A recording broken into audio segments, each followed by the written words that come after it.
What's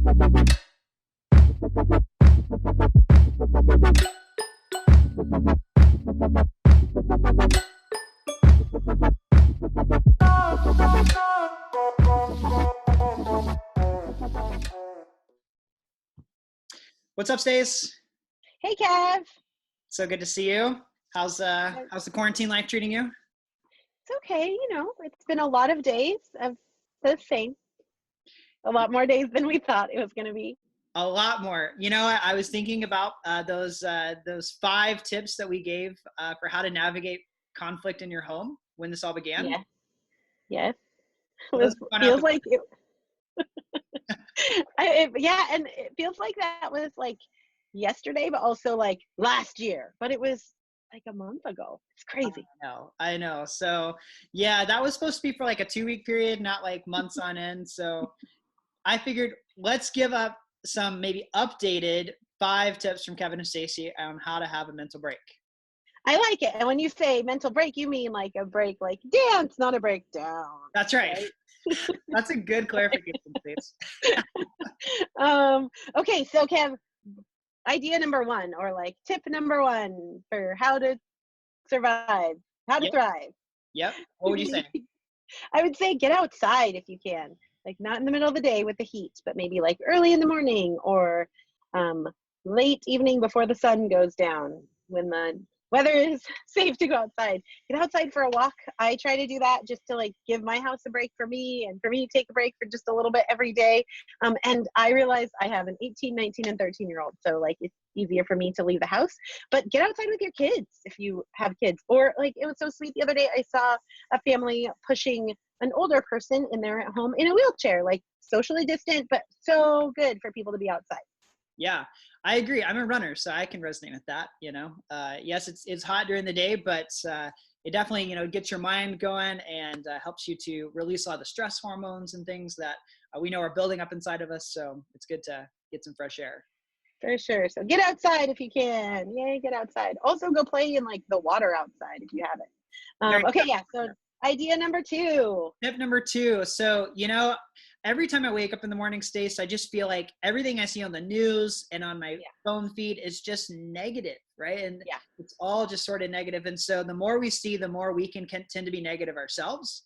And so I was thinking, what if we did like a wall of gratitude? So tip number 2, really say what we're thankful for. Maybe get some sticky notes or, some way to like put up on the fridge, but, really write out, have everybody in your family put something that they're thankful for or they're grateful for and start making a wall of gratitude.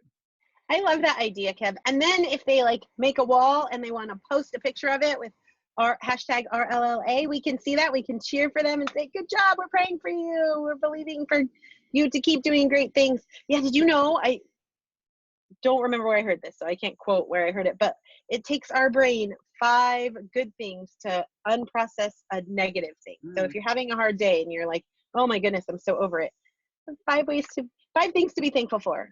Totally reset your day. There you go. Number 3, I think you said scheduling some grace for ourselves. Yeah, so some of us have like very strict schedules we want to keep, or we're trying to navigate all the Zoom calls our family has, and we feel like, oh my goodness, if we didn't do this by this time, or if this was not what we were expecting it to be, we kind of beat ourselves up about that. And I think just give yourself some grace.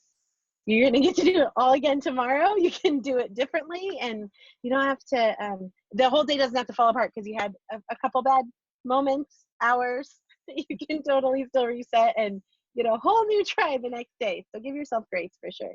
That's right. Yes. And then, Stace, I love laughter. I love getting to laugh about things in life. I think sometimes we can really take ourselves too seriously. And at times like this, sometimes we just need a good laugh. And so the one way I do that, this would be tip number 4, would be to call friends. Maybe think about somebody who really can make you laugh and really cheer you up. For me, that's my friend Roy out in Texas. He's kind of a party wherever he goes. Yep. So so whenever I call him, I know that I'm gonna just laugh out loud, and I'm going to just be able to really just have some fun and have a connection with someone that maybe I haven't talked to in a really long time. I love that. Absolutely. And like for you, you live by yourself and you like living by yourself, but that's a lot of days of living by yourself and not being with people. So it's super important, especially if we are like at home with one other person or just ourselves, definitely important to reach out and laugh, but also laugh with other people. Yeah. And maybe preferably not about the one other person you're living with. I'm just saying. Yeah, it's usually recommended for, that'd be like tips for a better marriage. Yeah. And then, Kev, what is another thing like, some people are organizing closets or cleaning out the garage, kind of spring cleaning stuff, because we can and we have the time to do that. What is something that you are doing in this season to maybe? Well, you know what? I don't know if this would be a shock, but I'm really kind of a clean person. I like to be a very minimal in a lot of my things, and so whenever I want to keep myself busy or just have a little checkout moment, I go sweep my apartment. I never have swept as much as I have in quarantine. It's like I live in spotless land all the time now. It's so therapeutic, so you just sweep and then you start to see the dust accumulate, and you're like, yes. um, or you're frightened, like, oh my gosh, that's a lot of dust. That's true. That's true. I know not in your house because you're sweeping so many times, but also, Kev, especially if it's hot outside. Another way to like keep a clean space is to like take care of yourself, drink lots of water, especially right now when the weather is high. And maybe, what's a tip we could share with middle schoolers? What is one thing they You know what? do? Okay, this I'm glad you brought that up, Stace, because there have been students on some of our small group Zoom calls that have wore the same shirt 2 weeks in a row, which I think is kind of gross. I hope that they've washed that. Hopefully. I'm pretty sure that laundry is happening in those houses.